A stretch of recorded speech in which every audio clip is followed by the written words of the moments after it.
আল্লাহ রসুল বিদায় হজে অনেক কথা বলেছেন। তার একটা কথা বলেছেন, দেখো মানুষের মান সম্মান হচ্ছে কাবা ঘরের মান সম্মানের মতো। দেখো মানুষের মান সম্মান হচ্ছে হজের দিনের মতো। দেখো মানুষের মান সম্মান হচ্ছে মক্কা শহরের মতো। মানুষের মান সম্মান রক্ষা করার চেষ্টা করো, জাহেলিয়াতকে ভেঙে দিতে হবে। কুল্লু আমরিন মিন জাহেলিয়াত, জাহেলিয়াতের যুগে যত অপছন্দ নোংরা নীতি ছিল পুরুষ নারী মিলে সবকে আমি পায়ের নিচে রেখে দিলাম। এই ভাষণ রাসূল সাল্লাল্লাহু আলাইহি ওয়াসাল্লাম বিদায় হজে দিলেন। ইন্নাহু লা ইয়াগফিরুয যুনুবা ইল্লা আনতা ওয়াহদিনি ইলা লিআহসানিল আখলাকি লা ইয়াহদি লিআহসানিহা ইল্লা আনতা ওয়াসরিফান নিসায়াহা লা ইয়াসরিফান নিসায়াহা ইল্লা আনতা লাব্বাইকা ওয়া সাআদাইকা ওয়াল খায়রু কুল্লুহু ফি ইয়াদাইকা ওয়াশ-শাররু লাইসা ইলাইকা আনা বিকা ওয়া ইলাইকা তাবারাকতা ওয়া তাআলাইতা আস্তাগফিরুকা ওয়া আতুবু ইলাইকা। রাসূল সাল্লাল্লাহু আলাইহি সাল্লাম এটা সানাতে পড়তেন। হয়তোবা আপনাদের অনেকেরই মুখস্থ আছে, নেই, তবে অর্থ খুব ব্যাপক গুরুত্বপূর্ণ, যার জন্য পারলে মাঝে মধ্যে পড়া ভালো। আমি আপনাদেরকে সালাফি কনফারেন্স শেষের বৈঠকে যেটা বলতে চেয়েছি সেটা কিছু আসলে করণীয় জরুরি। করণীয় জরুরির একটা অংশ। আসলাম, চলে গেলাম, কি নিয়ে গেলাম, কি রেখে গেলাম। যেহেতু একদিন চলে যেতেই হবে, আজ হোক আর কাল হোক, এর জন্য কি প্রস্তুতি। আমি বারবার বলতে চেয়েছি, বলতে থেকেছি যে এসেছি কিছু নিয়ে যাব, কিছু জেনে যাব, কিছু শিখে যাব। অপ্রয়োজনীয়ভাবে রাস্তায় ঘুরব, দোকানপাটে যাব, এই 2 দিন এটা আমি আপনাদের কাছে চাইনি। যেসব ভাইয়েরা আমার চলে গেছেন আলহামদুলিল্লাহ, মাশাআল্লাহ, এবারের সম্মেলনে বহু মানুষ আপনারা উপস্থিত হয়েছিলেন বাংলাদেশের বিভিন্ন প্রান্ত থেকে। আমরা আন্তরিকভাবে খুশি হয়েছি আপনাদের উপস্থিতিতে, আপনাদের শুকরিয়া আদায় করি। মূল কথা হলো এই যে আসলাম পয়সা খরচ করে, বাংলাদেশের বিভিন্ন জেলা থেকে চলে গেলাম পয়সা খরচ করে, কিছু নিয়ে গেলাম কি, এইটা আমার অনুরোধ থাকে। নিয়ে যাওয়ার কারণেই আমি বলে থাকি যে অযথা দোকানপাটে ঘুরবেন না, অযথা সময়টা নষ্ট করবেন না। আল্লাহর অশেষ রহমত, প্রায় 50 বিঘার উপরে জামিয়া সালাফে, এইটা মহিলা পুরুষ সহ, যেটা রূপগঞ্জ জামিয়া সালাফিয়া ঢাকা, ওটা প্রায় 100 বিঘা জমির ওপরে।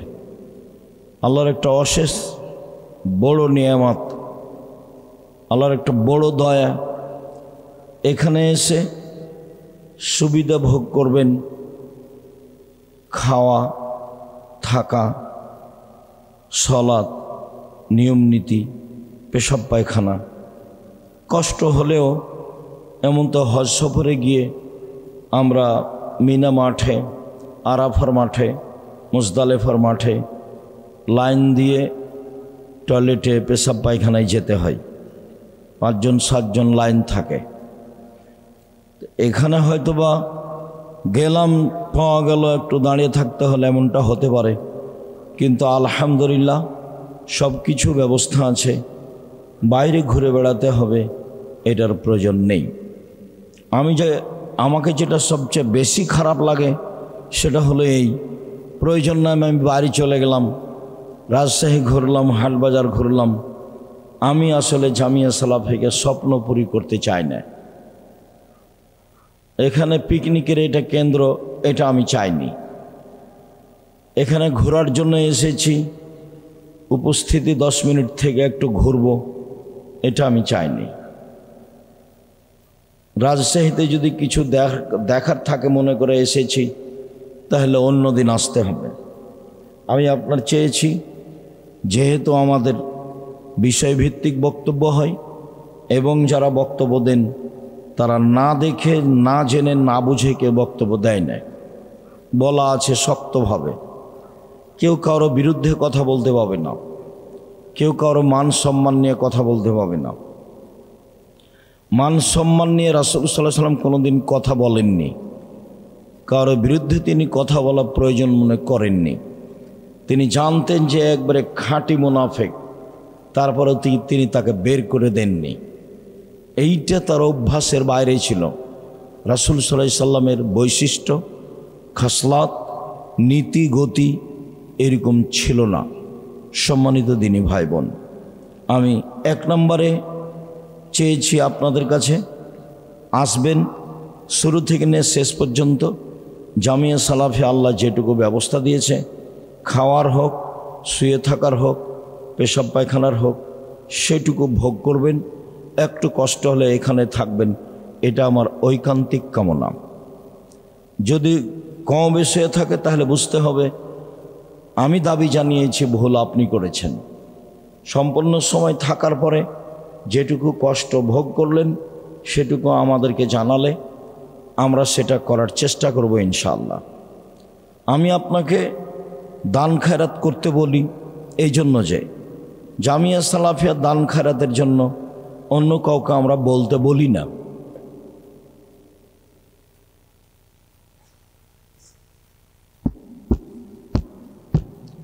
আমরা অন্য কাউকে বলতে বলি না, সবসময় আমি বলে থাকি।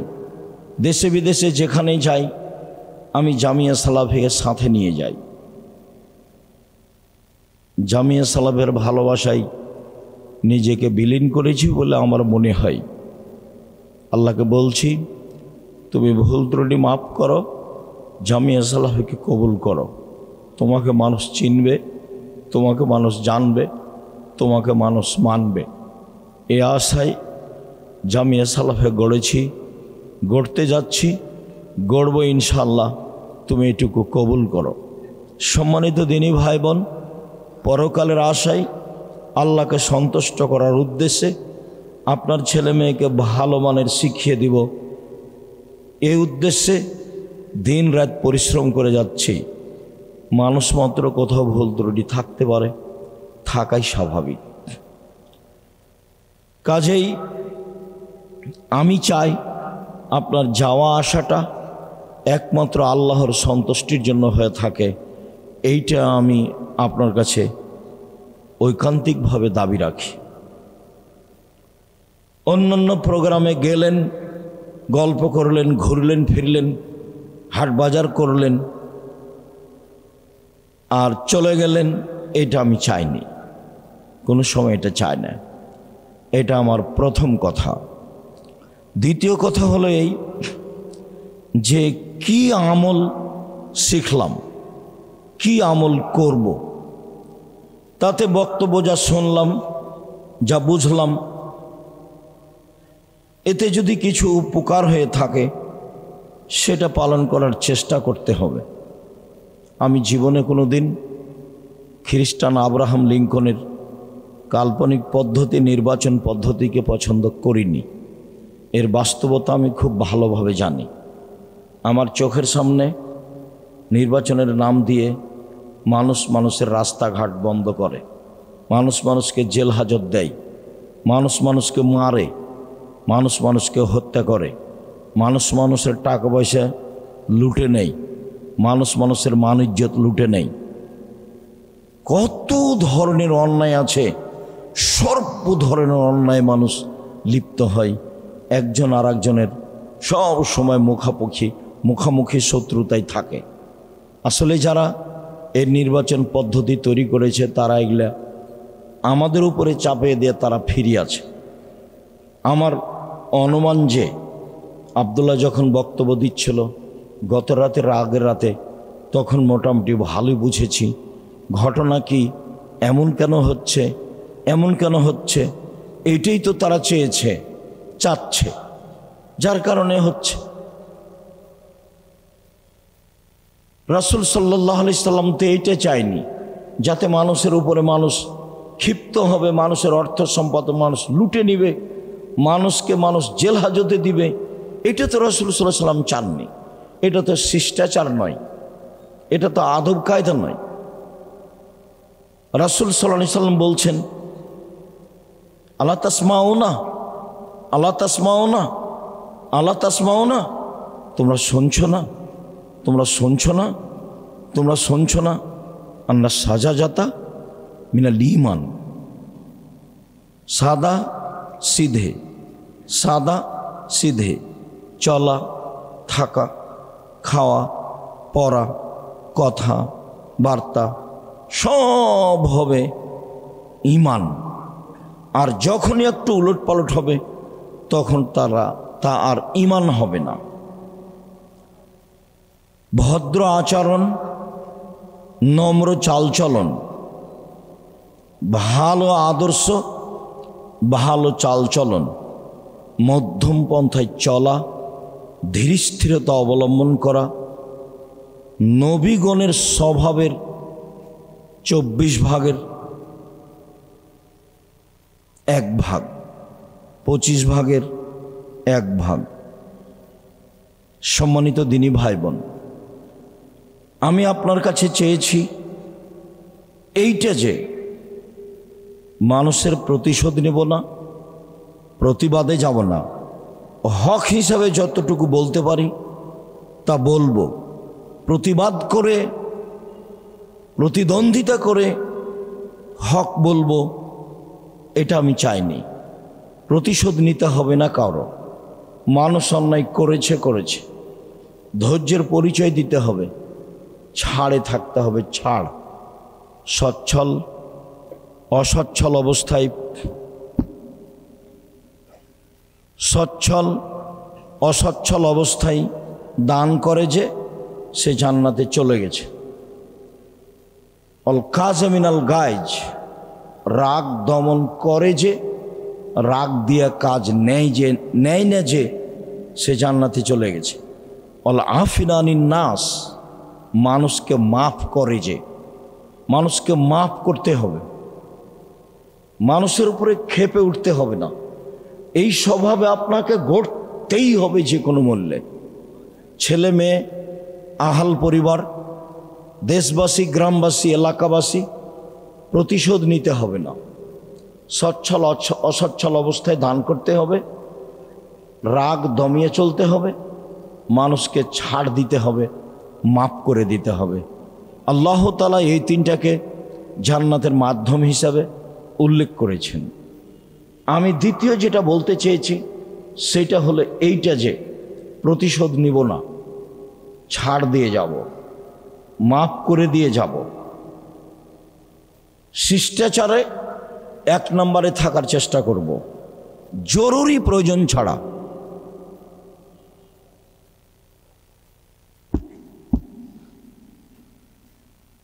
এই ছেলে, এটা কি তোমাদের কারণে হচ্ছে নাকি? তোমরাই কি কিছু করছো?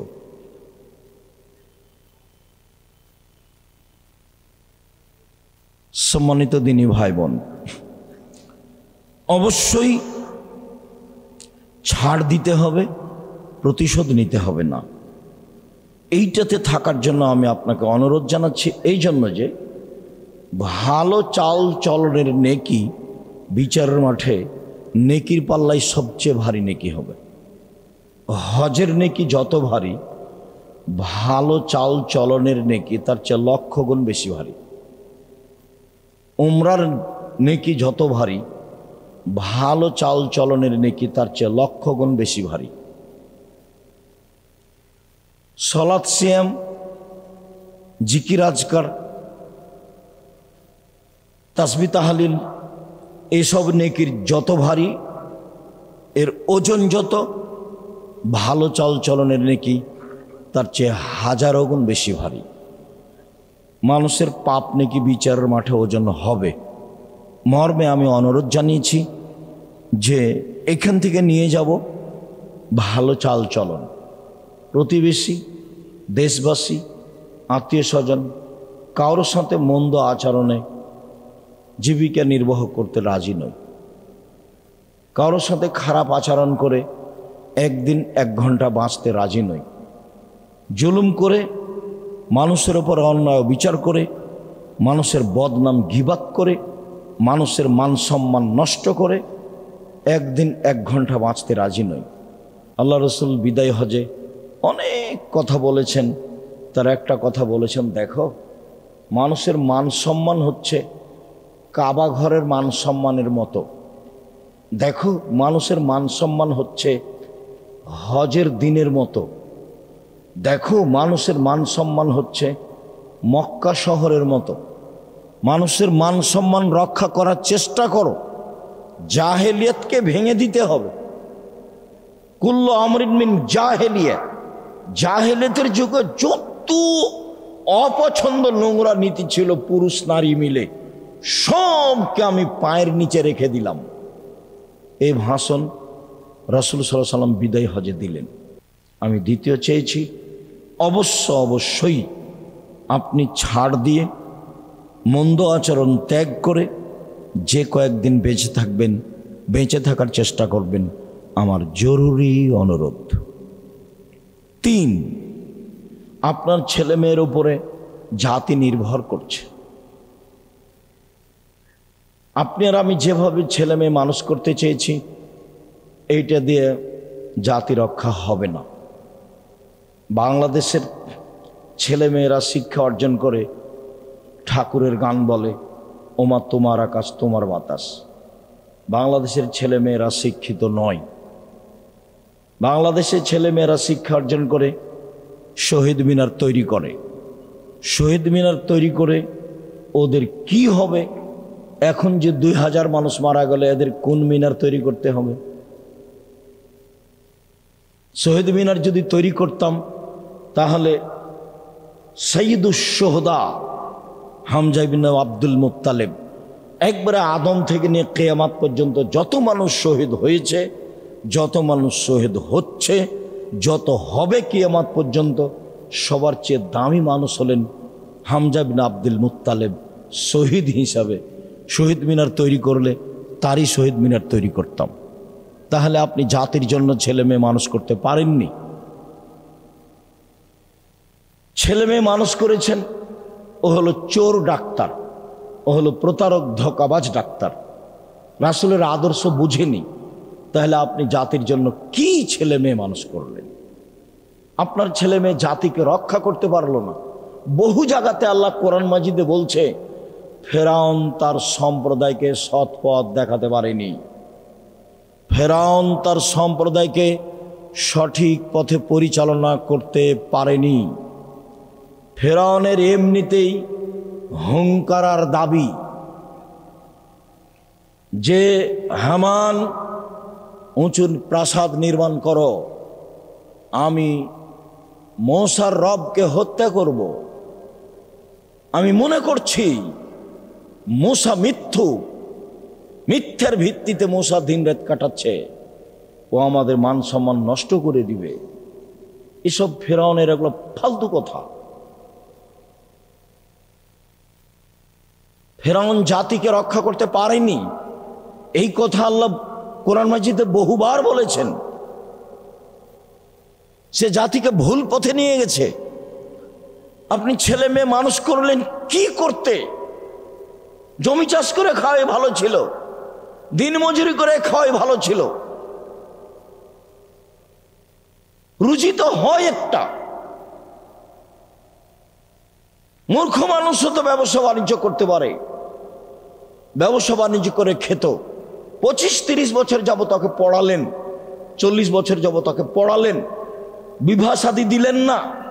30-32-35 বছরে বিবাহ শাদী দিলেন, খালি বললেন ইস্টাবলিশড হতে হবে। বাহ, নিজের পায়ে দাঁড়াতে হবে। মেয়েও শিখলো চাকরি করব, তারপরে বিবাহ। জেনাতে সয়লাভ, জেনার বন্যা। ছেলেও বুঝলো তাই, মেয়েও বুঝলো তাই। এক সময় এই প্রজনন দেখা দিয়েছিল খুব বেশি ভাবে, যার কারণে হাজারো লক্ষ মেয়ে এখন বাংলাদেশে আছে যাদের বিবাহ হয়নি, যাদের বয়স 35, 40, 45, 50। তার মানে ওরা ইস্টাবলিশড হবে, তারপরে বিবাহ। সমাজের সেবা করবে, মাঠে নেমে যাবে। আমি আপনার ছেলে মেয়ে এভাবে লালন পালন করা চাইনি। আমি চেয়েছি আপনার ছেলে জাতিকে রক্ষা করুক। কিভাবে করবে সেটা আপনি দোয়া করেন আল্লাহর কাছে, ছেলে দোয়া করুক আল্লাহর কাছে, এবং সেই মানের বিদ্যা অর্জন করুক। জাতিকে পরকালমুখী করতেই হবে যে কোনো মূল্যে। জাতিকে বুঝাতে হবে মানুষের বিচার হবে, হক বাতিলের বিচার হবে, মানুষের মরণ হবে, মানুষ মানুষের কল্যাণে থাকবে। মানুষ মানুষের অর্থ সম্পদ লুটে নেওয়ার জন্য জন্ম নেয়নি, শিক্ষা অর্জন করেনি। মানুষ মানুষের মান সম্মানের হানি করবে এই জন্য মানুষ জন্ম নেয়নি, এই জন্য শিক্ষা অর্জন করেনি। সব ধরনের জাহেলিয়তকে, বন্যতাকে, বর্বরতাকে, ধোঁকাবাজিকে, শয়তানিকে, জুয়াচ্চরিকে, স্বৈরাচারীকে সব আল্লাহ রাসূল বিদায় হওয়ার দিন পায়ের নিচে রেখে দিয়েছেন।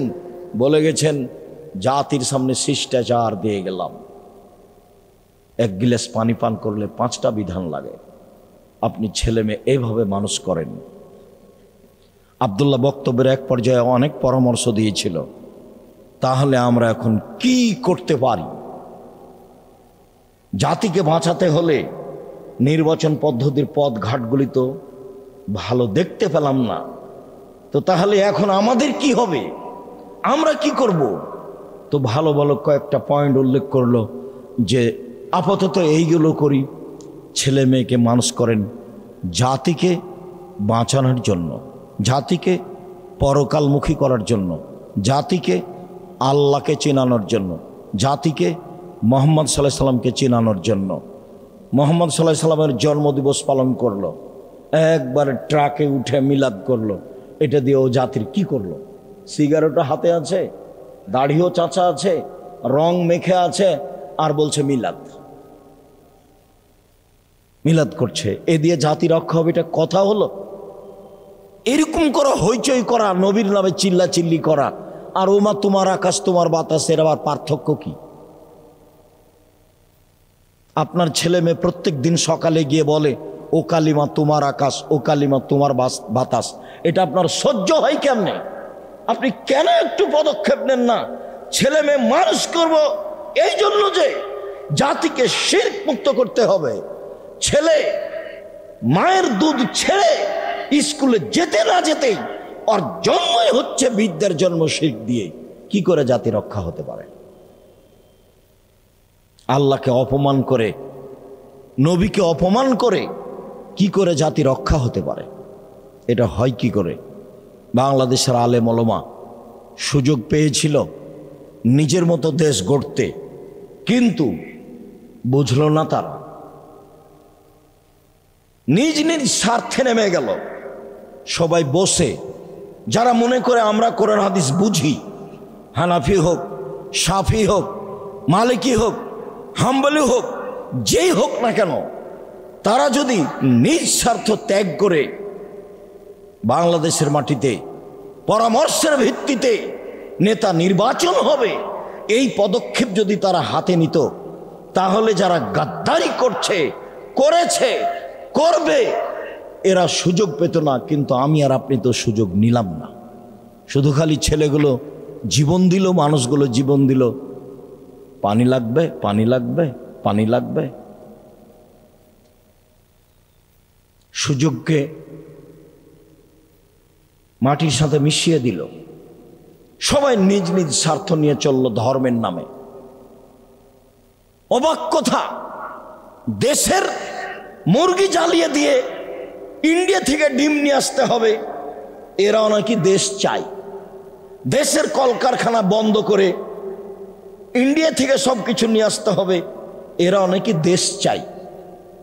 দেশের টাকা পয়সা বাহিরে দিয়ে দেশের শাসন ব্যবস্থা চালাতে হবে, এরাও নাকি দেশ চাই। এর চেয়ে ধোঁকাবাজি, এর চেয়ে মুনাফেকি, এর চেয়ে জুয়াচুরি, এর চেয়ে শয়তানি আর কি হতে পারে? জাতির সাথে মুনাফেকি করে বিদ্যা দেখাও তুমি, জাতির সাথে মুনাফেকি করে নির্বাচন দেখাও তুমি, জাতির সাথে মুনাফেকি করে নেতৃত্ব দেখাও তুমি। এটা তোমার একটা আস্ত ধোঁকাবাজি, মুখে এক ভিতরে আর এক, মুখে এক ভিতরে আর এক, এর নাম নগদ মুনাফিক। এ হলো মুনাফিকি। এ আচরণ দিয়ে জাতির কল্যাণ আনা যাবে না। আপনার ছেলে মেয়েকে দেখি ছুটে বেড়াচ্ছে মোটরসাইকেল নিয়ে। তোমার আমাদের নেতার চরিত্র ফুলের মতো পবিত্র, আপনার ছেলে মেয়ে তো দৌড়ে বেড়াই, এখনো বেড়াচ্ছে মোটরসাইকেল নিয়ে ঘুরে বেড়াচ্ছে। ও কি করতে পারে জাতির? কি করতে পারে ও জাতির? ও কিছুই করতে পারে না জাতির। জাতির অর্থ সম্পদ লুটে খাবে। এই জন্য আপনি ছেলে মেয়ে মানুষ করেছেন। দুঃখিত, এটা চাইনি। মানুষ হিসাবে বুঝে চেষ্টা চালিয়ে যাচ্ছি। তাই সব সময় বলি, দাঁড়ালে বলি, শিরক মুক্ত প্রতিষ্ঠান জামিয়া সালাফিয়া, বিদআত মুক্ত প্রতিষ্ঠান জামিয়া সালাফিয়া, দল মুক্ত প্রতিষ্ঠান জামিয়া সালাফিয়া, সংগঠন মুক্ত প্রতিষ্ঠান জামিয়া সালাফিয়া, হিংসা মুক্ত প্রতিষ্ঠান জামিয়া সালাফিয়া। মনে বড় সাত, এই দেশে উন্নত মানের প্রতিষ্ঠান গড়ে বাংলা, ইংরেজি, আরবি উন্নত মানের বাচ্চাদের শিক্ষা দিয়ে জাতির অন্যায়ের বিরুদ্ধে লড়বো। মুখে কলমে মিডিয়াই লড়বই। কতটুকু সফল? সফলতা যার হাতে আছে সে বুঝবে। সফলতা যার হাতে আছে ও বুঝবে। অবাক কথা, ক্ষমতা দিয়ে মানুষের চালচলন ঠিক করতে হবে, অবাক হিসাব। ফেরাউন ডুবে গেছে, মাঠ তো দখল হয়ে গেছে। মুসা আলাইহিস সালাম করলেই তো হয়। নদীর উপরে গিয়ে বালুর চরে চরে ঘুরে বেড়াচ্ছেন কেন? আকীদা দিয়ে, আদর্শ দিয়ে, বিদ্যা দিয়ে জাতির পরিবর্তন করতে হবে, এটা আমার দাবি। আপনার ছেলে মেয়েকে নিজের ভাষায় যেটা বলি, মানুষের মতো মানুষ। মানুষের টাকা লুটে খেলো, তখনও মানুষের মতো মানুষ। মানুষকে জেল হাজতে দিল, তখনও মানুষের মতো মানুষ। ধোঁকা দিয়ে, প্রতারণা দিয়ে ওষুধ লিখলো, তবুও মানুষের মতো মানুষ। ইঞ্জিনিয়ারের নাম দিয়ে টাকা চুরি করে নিল, তখনও মানুষের মতো মানুষ। কি করে আপনি বলতে চাচ্ছেন যে আমি চেয়েছি ছেলে মেয়েকে মানুষের মতো মানুষ করতে? ভুল হিসাব। তৃতীয় হলো এইটা। আজকের মতো শেষে চলে আসলাম। আমি চেয়েছি সম্মানিত দিনী ভাই বোন 5 ওয়াক্ত সালাতে অটল থাকবেন, কোরআন তেলাওয়াতে অটল থাকবেন, আদর্শে অটল থাকবেন। আদর্শে অটল মানে সচ্ছল হই, অসচ্ছল হয়ে দান করব। সবসময় দেওয়ার হাতে থাকবে। 10 টাকা একটা কয়েন। কয়েন বুঝেন কি আপনারা? কয়েন বুঝেন? 1 টাকা, যেগুলো কাঁচা টাকা যেগুলো, সেগুলো 1 টাকা। এটা হলো 1 নম্বর, মাথায় রাখবেন। কেন? ইবাদত হিসেবে এত শক্তিশালী পাওয়ারফুল ইবাদত পৃথিবীতে নেই। এত ক্ষমতা ধরে ইবাদত পৃথিবীতে নেই। একটা থেকে আর একটা ঘটিয়ে দিতে পারে এমন অবাক ইবাদত, তার নাম দান। আপনি টাকা ঠিক দোকানপাটে খরচ করেছেন, এটা আমি চাইনি। সাধারণ খাবেন, থাকা খাওয়া হবে সাদা সিধে, পোশাক পাতি হবে সাদা সিধে, চাল চলন হবে সাদা সিধে। তাহলে এটা ঈমান, তাহলে এটা ঈমান, তাহলে এটা ঈমান। তোমরা শোনো না, তোমরা শোনো না, তোমরা শোনো না। মুহাম্মদ সাল্লাল্লাহু আলাইহি ওয়াসাল্লাম এভাবে বলছেন।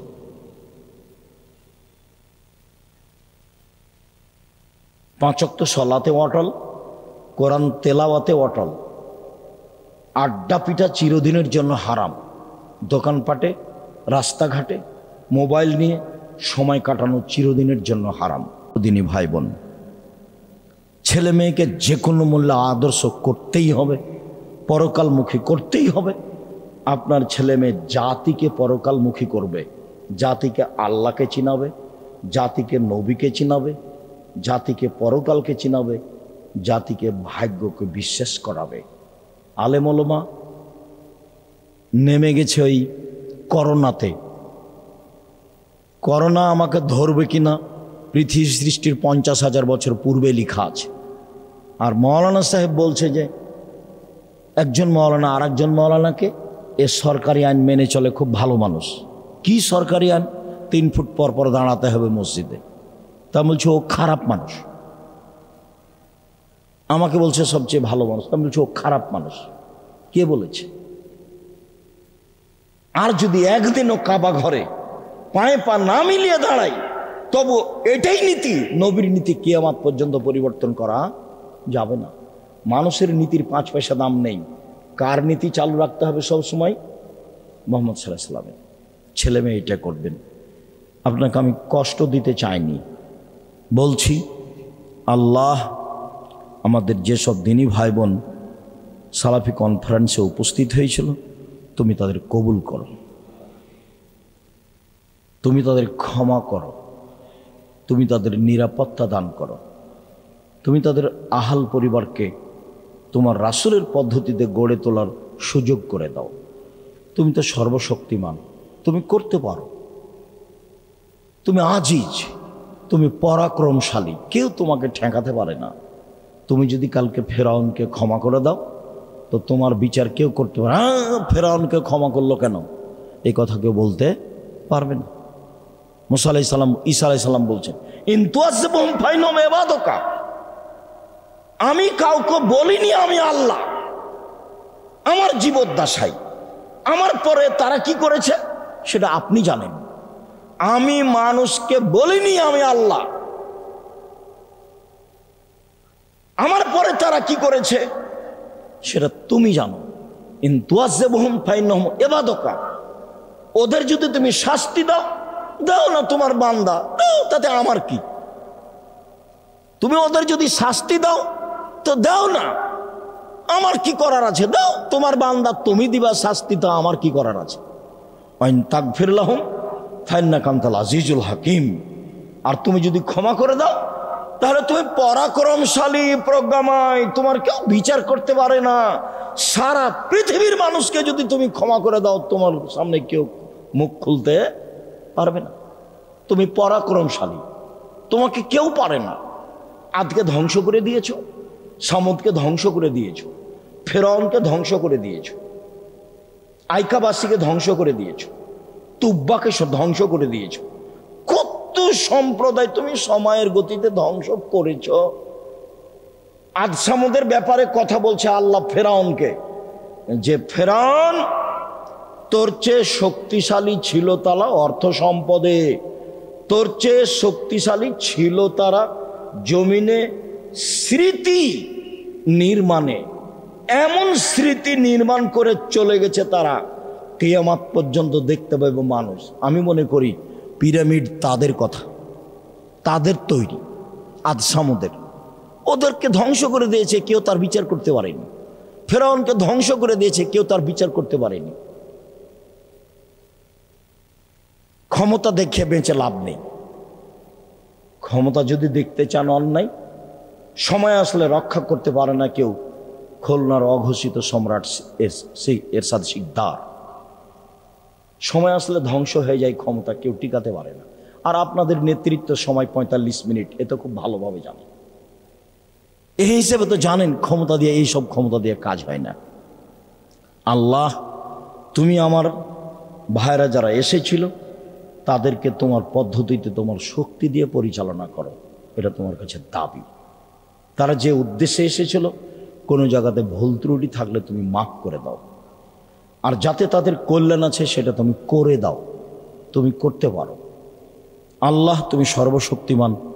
আমাদের ছেলেরা, শিক্ষক মণ্ডলীরা যারা আমাদের এই সালাফি কনফারেন্স লক্ষ্যে জীবন বাজি রেখে পরিশ্রম করে এসেছে, তুমি তাদের কবুল করো। আমাদের ছেলেরা অনেক কষ্ট করে গ্যালারি নানান কিছু তৈরি করেছে, দেখলেও আপনাকে ভালো লাগবে।